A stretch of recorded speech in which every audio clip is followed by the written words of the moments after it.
Olá, boa noite. Infelizmente, o Espírito Santo bateu um novo recorde de mortes pelo coronavírus. Em 24 horas, 59 pessoas perderam a vida para a Covid-19. Já são 1.387 óbitos e mais de 36 mil casos confirmados da doença. Uma das vítimas fatais é uma técnica de enfermagem do norte do estado. Ela morreu neste fim de semana no Hospital Roberto Silvares. O nosso repórter Vitor Zucolotti está ao vivo e tem mais detalhes sobre isso para a gente. Boa noite, Vitor. Isabela, boa noite para você, boa noite a todos que acompanham o TN2. Pois é, infelizmente, a Valquíria da Silva, que tinha 32 anos, era técnica de enfermagem, perdeu a batalha para o coronavírus. No sábado, ela teve uma parada cardíaca. Um detalhe, técnica de enfermagem que atuava na UTI do Hospital Roberto Silvares, lá em São Mateus, hospital que é referência para o tratamento da Covid-19. Para você ver aí, né? Infelizmente, mais um profissional da saúde morrendo por conta do coronavírus. Eles que estão tentando salvar vidas, acabam perdendo as suas também nessa batalha. Bom, a gente vai falar agora de isolamento social, por isso eu estou aqui em Jardim Camburi, para vocês darem uma olhada aí, o Diego mostrando como é que está a situação nesta segunda-feira aqui em Jardim Camburi. Tem gente se encaminhando, tem gente correndo, a situação está desse jeito como vocês estão vendo aí na imagem, gente. E o seguinte, no dia 10 de junho, antes do feriado de Corpus Christi, numa quarta-feira, nós tivemos o pior índice de isolamento desde o início da pandemia, né? Desde quando esse isolamento começou a ser monitorado, foi de 44%. Esse sábado o isolamento chegou a 48% e no domingo 53,70%. Deu uma aumentada um pouquinho, mas isso não significa que a gente tem que relaxar, não. Dá uma olhada na matéria. Uma imagem que revolta as pessoas que estão seguindo a quarentena. Capixabas fazem festa na lancha em plena pandemia e ignoram completamente as orientações de isolamento social. A fiscalização ambiental esteve no local, junto com a Capitania dos Portos. Cada lancha que estava lá presente fazendo barulho receberá uma notificação e um auto de infração no valor de R$ 6.500, tá? Esse valor ele pode ser dobrado no caso de reincidência. Toda denúncia pode ser feita através do 156 ou do site da prefeitura ou mesmo do aplicativo Vitória Online. Assim como essa turma, muitos capixabas não estão respeitando a ordem de ficar em casa. E o índice de isolamento social está cada vez mais baixo. A pandemia vive um estágio muito avançado no nosso estado do Espírito Santo. O pior dos mundos possíveis é este, onde a sociedade não acredita no risco iminente que ela mesma se submete pelas suas próprias decisões.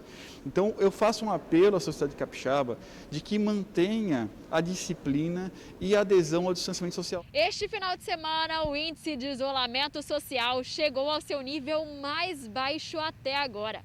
Apenas 48% dos capixabas ficaram em casa. Vale ressaltar que o índice ideal de isolamento é de 55%.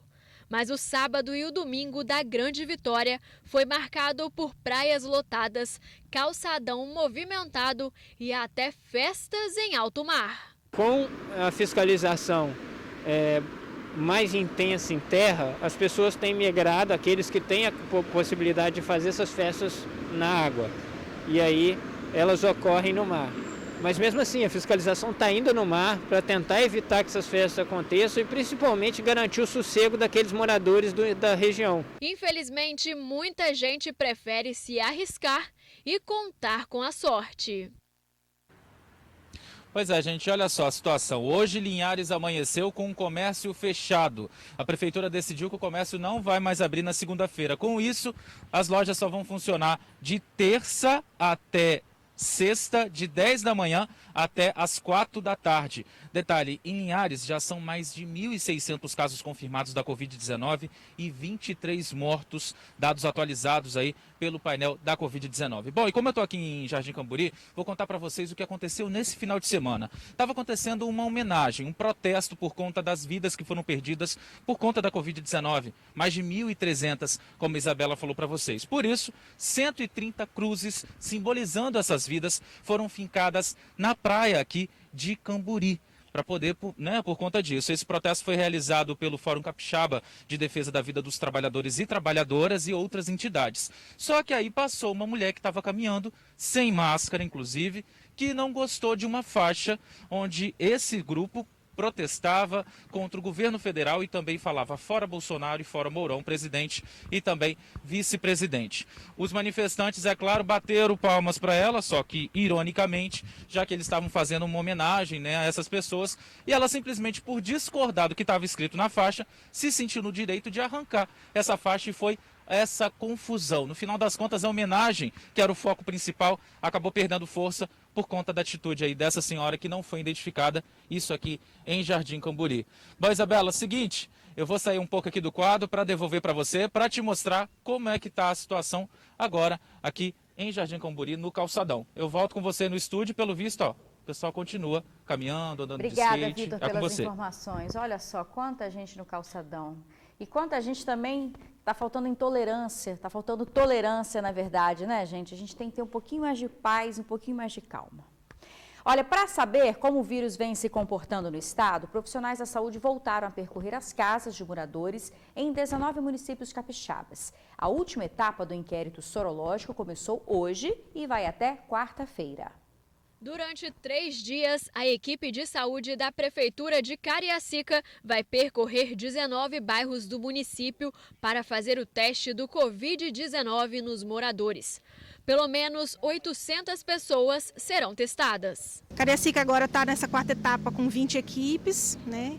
Infelizmente, a gente espera, pelo que tem se mostrado, né, o comportamento do vírus, da infecção no município, é um aumento do número de casos positivos a serem encontrados. A gente vai sentir um pouco agora nessa etapa o reflexo, inclusive, da reabertura do comércio. Por dia, os profissionais de saúde visitam cerca de 15 casas e uma delas foi a casa da Leidiane. A auxiliar de cozinha chegou a sentir alguns sintomas semana passada e foi afastada do trabalho por precaução. Dor de cabeça, dor no corpo, gosto de saloba na boca. Ainda mas assim, eu estou tomando medicamento, soro, água, bastante líquido e estou em casa repousando. Resultado negativo. Leidiane pode ficar tranquila. Negativo, estou sentindo bem mais leve assim, e sem risco, né? Outra casa sorteada foi a da Bentiane, que não pensou 2 vezes na hora de receber a equipe de saúde.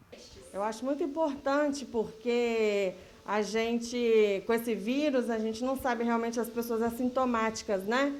Que já tiveram e às vezes nem sabem, então é importante para até o meio que a gente está vivendo, a nossa família. Com o resultado negativo, a professora tem a consciência de que os cuidados continuam. Até quarta-feira, as equipes de saúde vão percorrer as ruas de Cariacica.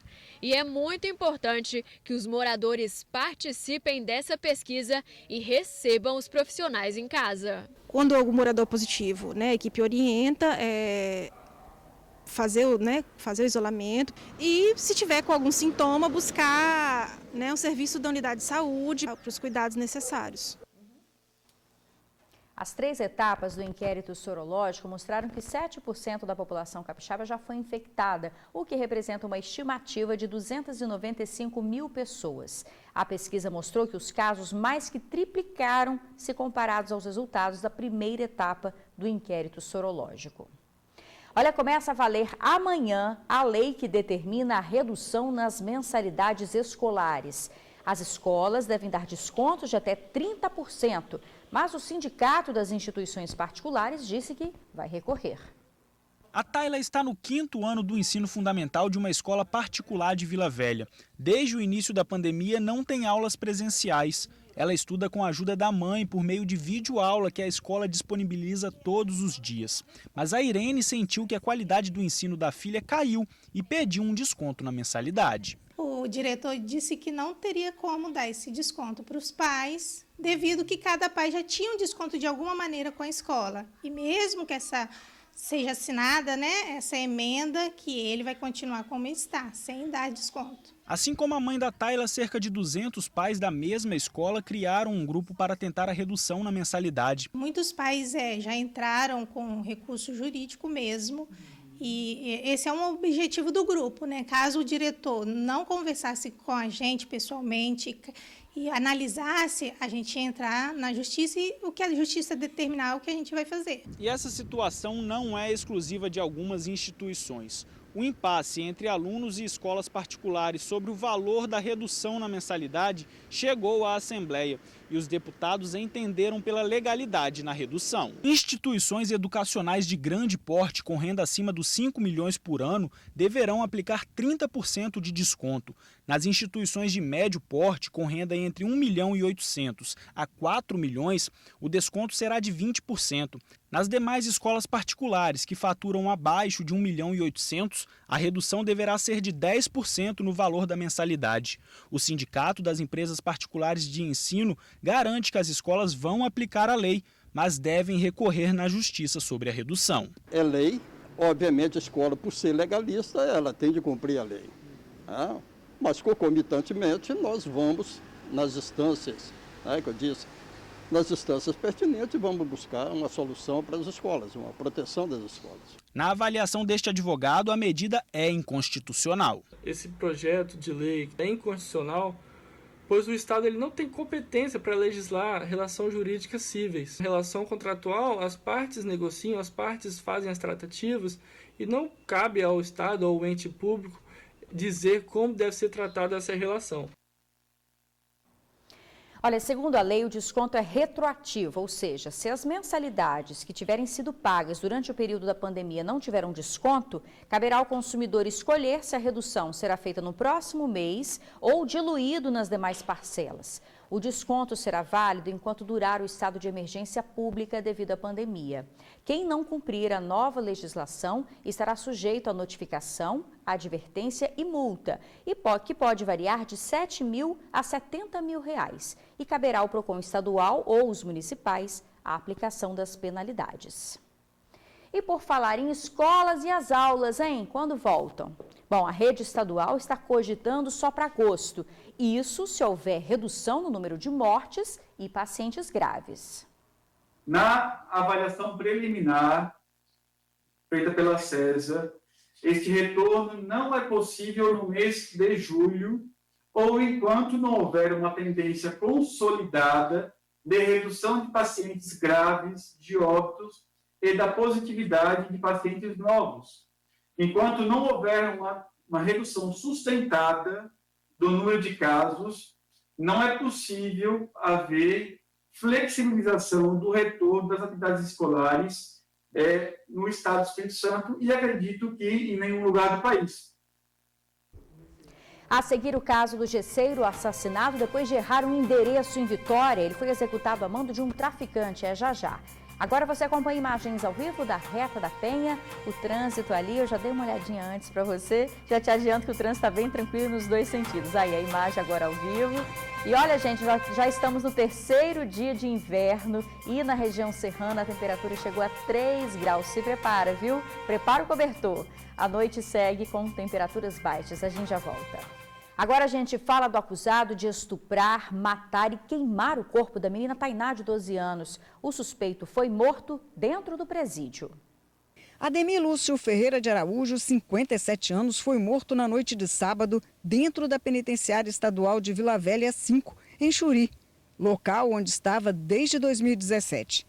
O presídio tem uma ala onde ficam os autores de crimes sexuais. As informações passadas para a polícia é de que a morte aconteceu por volta de 9 horas da noite, depois de uma briga com um outro interno aqui do presídio.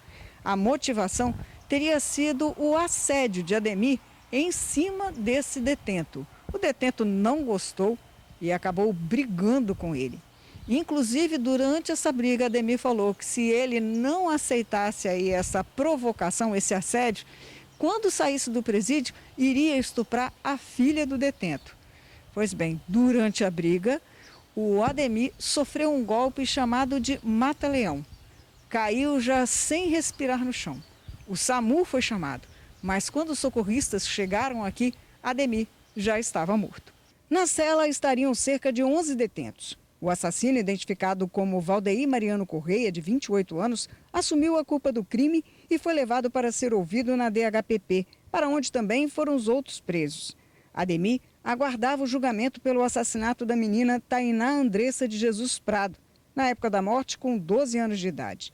Tainá desapareceu no bairro Universal, em Viana, numa manhã chuvosa do dia 17 de outubro de 2017. O corpo dela só foi encontrado um mês depois. Estava enterrada em uma área de brejo, perto do bairro onde morava. Ela tinha sido estuprada e ainda teve o corpo queimado. 3 anos após o assassinato, ele ainda não tinha sido julgado pelo crime. Ele matou a minha filha, ele estuprou a minha filha, ele botou fogo na minha filha.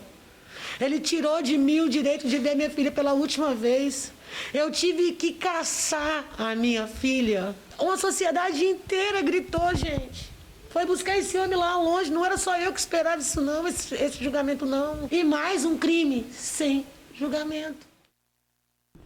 Foi uma coisa terrível mesmo, né? Olha, força para a dona Cremilda, que há 3 anos lutava por justiça.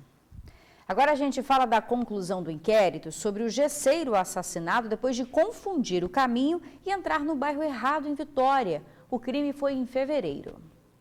As câmeras de segurança flagraram os criminosos saindo do carro da vítima. Eles abandonaram o veículo no bairro Santa Teresa, em Vitória. A vítima, o gesseiro Douglas Martins, de 26 anos, saiu de Vila Velha e queria chegar ao Morro do Cabral, em Vitória, mas errou o caminho e foi parar no Morro do Alagoano. No local, procurou por um traficante, mas acabou encontrando o rival do criminoso, que não gostou da atitude dele e determinou a execução. O chefe do Morro do Alagoano se sentiu desprestigiado por chegar procurando o rival, e isso fez com que ocorresse a determinação. O chefe, ele deu a arma do crime ao executor, ele determinou a execução da vítima. Douglas foi morto com 2 tiros dentro do carro durante o caminho. Dos 5 indivíduos envolvidos no crime, 2 já estão presos. 3 seguem foragidos, incluindo um adolescente. Entre os suspeitos, Alexander Serafim de Oliveira, de 19 anos, apontado como autor dos disparos, e Luciano de Oliveira, o Naldinho, de 27 anos. Todos, inclusive o menor, vão responder por homicídio qualificado e associação criminosa. E os maiores vão responder por corrupção de menor, já que um dos autores é menor. Susto hoje à tarde em Vila Velha. Um carro capotou na Avenida Gil Veloso, na Praia da Costa. A motorista perdeu o controle depois de bater na traseira deste outro veículo. Populares ajudaram a socorrer a jovem. Em seguida, o irmão dela, um adolescente, também foi retirado. Os 2 sofreram apenas arranhões. Eles voltavam para casa depois de deixar a mãe numa consulta médica. Vamos para um rápido intervalo. Na volta, a festa de familiares comemorando a alegria de receber em casa pacientes curados pela Covid-19. Agora imagens ao vivo para você ali no centro de Vitória, Avenida Jerônimo Monteiro, trânsito tranquilo neste momento. E para quem anda de transporte coletivo em Vitória, continua a paralisação dos ônibus da aviação Taboazeiro. A greve é pela falta de pagamento. 20 linhas não estão sendo operadas. Nós voltamos já já. O TN2 desse início de semana termina falando de esperança. Para você que tem um parente ou um amigo internado vítima do coronavírus, se apegue às imagens de quem viu o pior lado da doença e venceu. Valdemar! É dia de festa no bairro Ilha das Flores, em Vila Velha. Tem bolas, música e um apelo dos amigos. Dá pra ele vir aqui embaixo não, um pouquinho? E no meio do buzinaço, o portão se abre. Surge o seu Valdemar. Ele dá os primeiros passos. Uma vitória para quem enfrentou dias difíceis numa UTI. Emocionado, ele fala aos amigos. Esses dias não tem sido fácil, não. Imagino! 10 dias no CTI foi terrível. Mas com a graça de Deus, estamos bem de volta. Amém! Amém, Valdemar! Mas você já é um vencedor!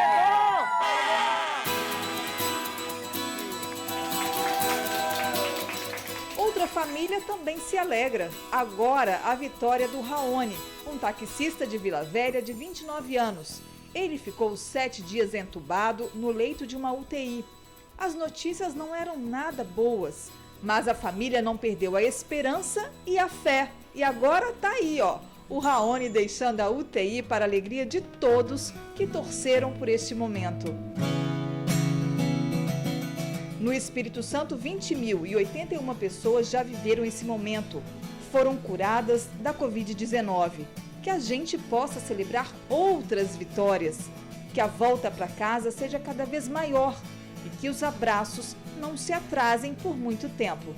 Tudo isso, com certeza, vai passar.